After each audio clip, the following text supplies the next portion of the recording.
Assalamualaikum warahmatullahi wabarakatuh. Kembali lagi bersama dengan mata pelajaran Pendidikan Agama Islam dan Budi Pekerti. Hari ini kita akan memasuki bab pertama yang berkaitan dengan aspek Al-Quran dan hadis. Untuk itu, Ibu akan memperkenalkan kalian tentang hukum bacaan atau hukum tajwid.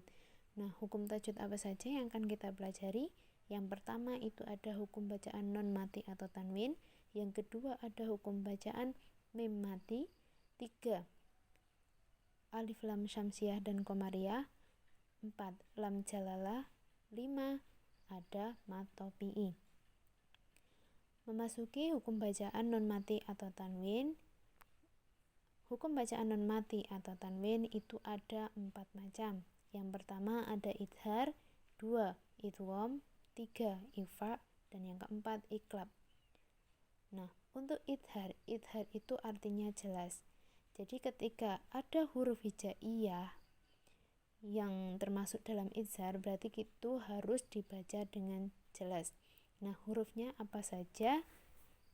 Kita simak coba. Huruf hijaiyah yang termasuk dalam idhar itu ada 6. Yang pertama ada alif, ada ha, ada kha, ada ain, ghin, dan ha. Nah, contoh aplikasinya itu adalah A'udzubillahi minasyaitonirrajim. Man amanah. Nah, coba diamati, di situ ada nun mati bertemu dengan huruf alif. Alif termasuk dalam salah satu huruf hijaiyah yang itu masuk dalam hukum bacaan idhar. Jadi harus dibaca jelas, bukan dibaca tapi man amanah. Yang selanjutnya min ilmi, min ghil, manhurah, min alaq, bukan min alaq tapi min alaq. Lanjut ke hukum bacaan idgham. Nah, hukum bacaan idgham itu ada 2 macam. Yang pertama idgham bi guna dan yang kedua idgham bila guna. Nah, huruf apa saja yang termasuk dalam idgham bi guna? Yang pertama ada ya, 2 nun, ada mim dan wawu. Jadi ada 4 huruf. Nah, contoh ayat yang mengandung hukum bacaan idgham bi guna adalah famayyamal.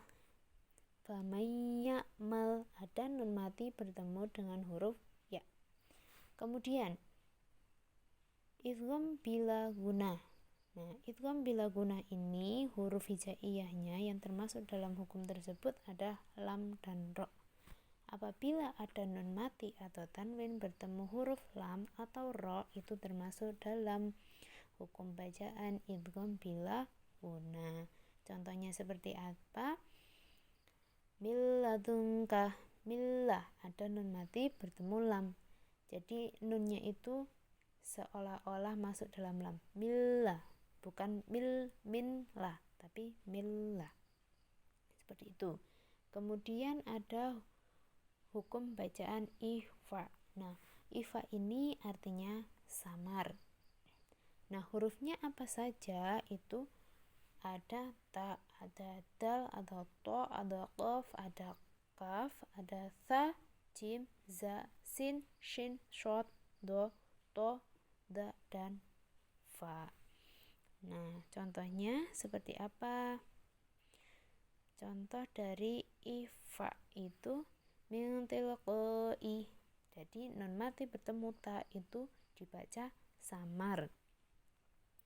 Selanjutnya yang terakhir itu ada iqlab. Huruf hijaiyah yang termasuk iqlab itu hanya 1, yaitu ba. Bagaimana cara mengaplikasikannya?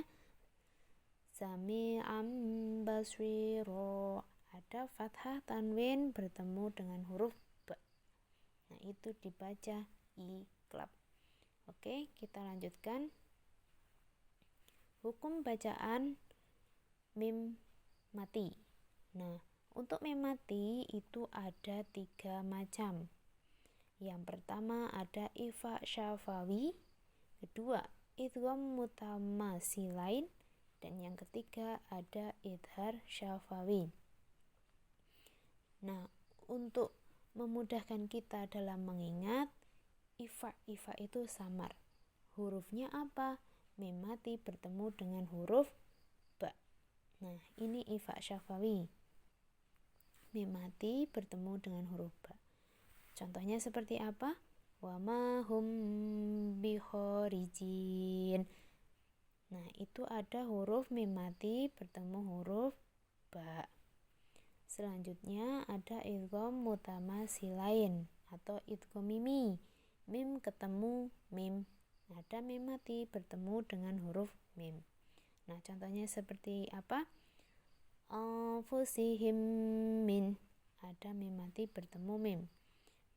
Bacanya jadi double. Nah, untuk yang ketiga itu ada idhar syafawi. Cara mengingatnya mudah. Huruf yang termasuk dalam idgham mutamasilain dan ifa syafawi berarti dia termasuk dalam idhar syafawi. Bisa diingat huruf-huruf idhar syafawi yaitu huruf kecuali huruf mim dan ba.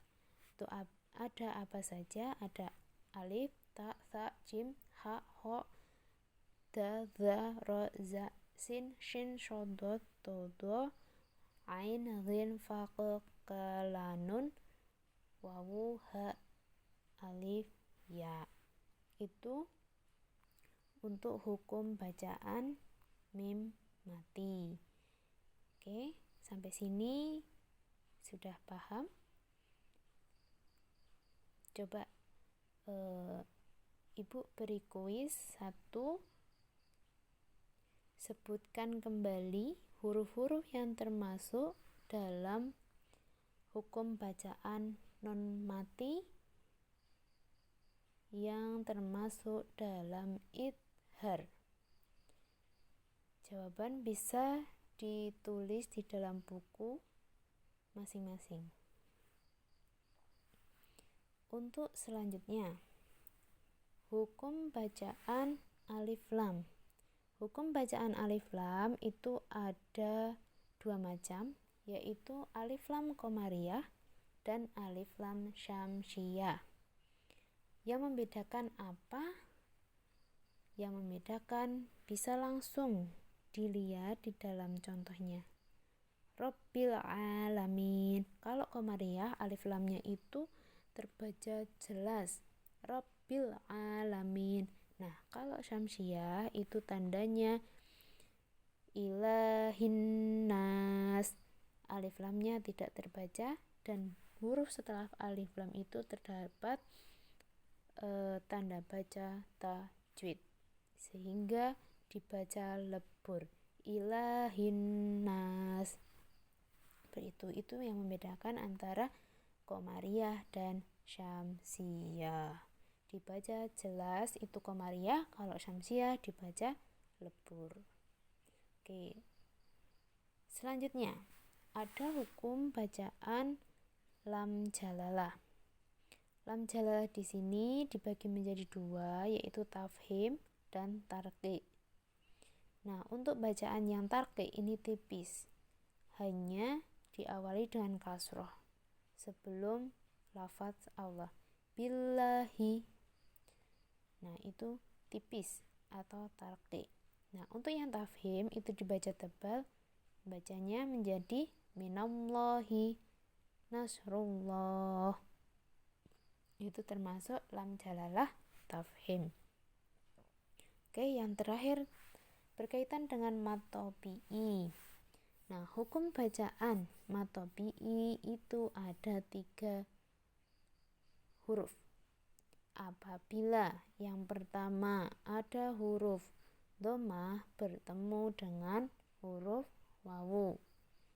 Yang kedua, fathah bertemu dengan alif. Yang ketiga, ada kasroh bertemu dengan huruf ba. Oke, untuk yang kelas 10 Coba kalian analisis hukum bacaan, hukum tajwid yang ada dalam ayat berikut.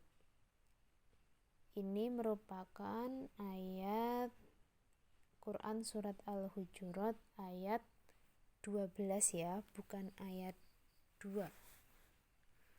Mohon maaf, itu salah ketik.